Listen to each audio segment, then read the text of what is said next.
Ele criou também todos os animais, todas as espécies de animais que existem no mundo. Tantos tipos de animais, porque cada um deles tem a sua função na natureza. Aí eles vão procriando para nunca acabar a sua função.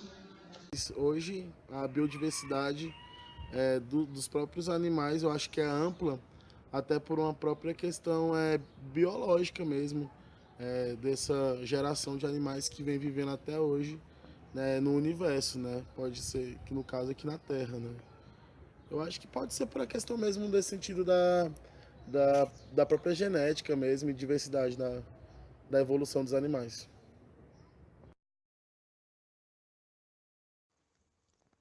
Os nossos ancestrais, dotados de muita imaginação, tentaram explicar a existência dos animais, mas nunca deixaram muito claro o porquê de tanta diversidade. Mas não podemos culpá-los, pois a única alternativa que eles tinham era olhar para as estrelas e imaginar as várias possibilidades para explicar a sua realidade. Eles não tinham a tecnologia suficiente para ter nenhuma certeza. Vejamos algumas dessas histórias que eles imaginavam. A tribo Rupi, da América do Norte, tinha uma deusa chamada Mulher-Aranha. Ela se aliou ao deus Sol Tawa e eles cantaram juntos a primeira canção mágica que gerou a terra e a vida. A Mulher-Aranha pegou então os fios do pensamento de Tawa e com eles teceu formas sólidas, criando os peixes, as aves e todos os animais. Estranho, não acham? Mas essas pessoas realmente viviam isso como uma realidade. E muitas pessoas acreditam nisso até hoje. Mas vejamos uma outra história que talvez vocês estejam mais familiarizados. A versão mais conhecida pela maioria é a que os antigos hebreus contavam. Nela, Deus fez todo mundo em 6 dias, sendo que no 5º dia ele cria todos os animais que vivem na água e no ar, e no 6º dia cria os animais terrestres, inclusive o homem. E depois leva todos os animais para que Adão dê nome a eles. Mas a tarefa de Adão não era tão fácil como os antigos hebreus imaginavam. Porque, até onde sabemos, existem mais de 2 milhões de espécies que já têm nome científico. E ainda existem milhares que precisam ser nomeadas. Imagine fazer tudo isso em um único dia.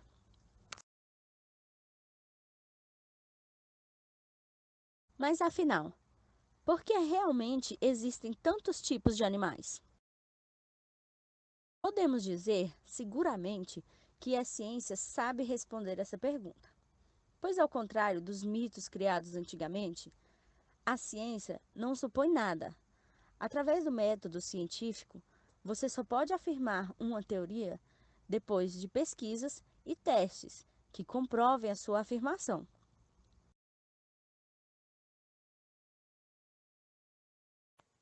Sabendo disso, vejamos. Sabemos que uma espécie é diferente da outra quando não conseguem cruzar entre si. Tipo, uma onça e um gatinho fofinho são da mesma família, mas não conseguem cruzar. E se conseguisse, não teriam filhos. Por isso, dizemos que são de espécies diferentes. Já um dálmata e um pitbull, por exemplo, procriariam sem problemas. Por isso dizemos que eles são da mesma espécie. Para entender isso, vamos fazer um pequeno exercício mental. Imagine que uma espécie se dividiu em duas, e cada uma dessas duas se dividiu em duas, e assim sucessivamente. Mas por que uma espécie se dividiria?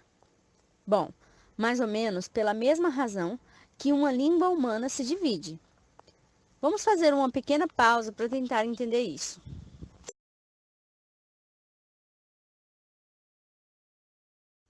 A língua, em qualquer lugar, muda com o decorrer dos séculos. Por exemplo, O espanhol, italiano, português, francês e muitos outros idiomas europeus são semelhantes e são chamadas de línguas latinas, por terem a mesma origem, que é o latim, mas acabaram se tornando línguas diferentes com a distância e o passar do tempo. Reparem nesse trecho da carta de Pero Vaz de Caminha. Ao ler, você teria um pouco de dificuldade para entender, mas esse era o português falado naquela época. E com o passar do tempo, ele se modificou de uma maneira aqui no Brasil e de outra maneira em Portugal.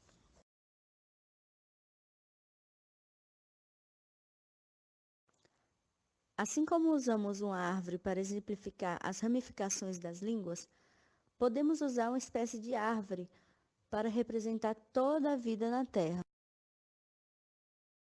No caso das espécies, quando elas se separam, o que vai determinar as mudanças são as misturas de DNA e a seleção natural.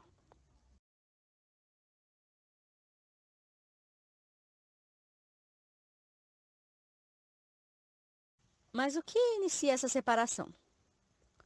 Uma possibilidade óbvia é o mar. Populações de ilhas separadas não se encontram. Por isso, seus genes podem derivar para longe um do outro. Um exemplo claro disso são as Ilhas de Galápagos, onde provavelmente inspiraram as primeiras ideias de Charles Darwin sobre a evolução. Em algum momento da história, algumas iguanas chegaram a Galápagos. Provavelmente vieram em uma jornada de troncos arrancados do continente. As iguanas poderiam ter chegado primeiro em uma das ilhas e depois feito a travessia até outras ilhas. Com essa separação, cada grupo de iguanas ficou livre para evoluir de acordo com as condições que viviam.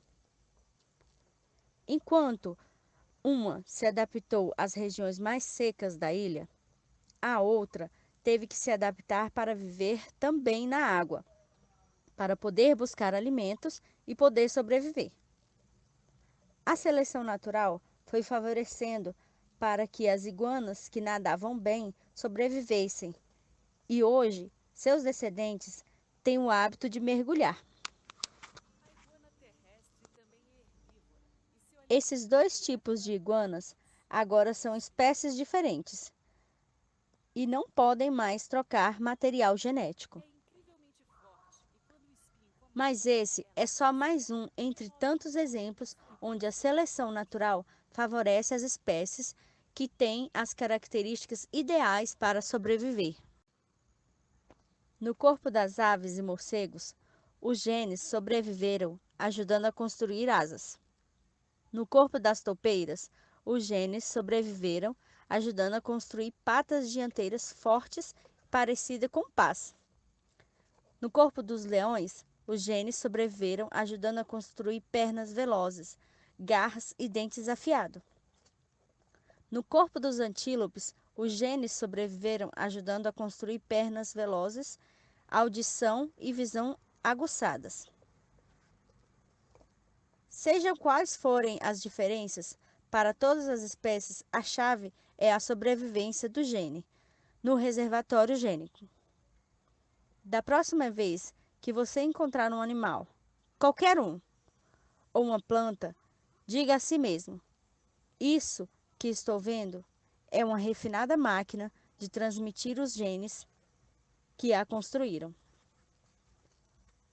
Da próxima vez que se olhar no espelho, pense: eu também.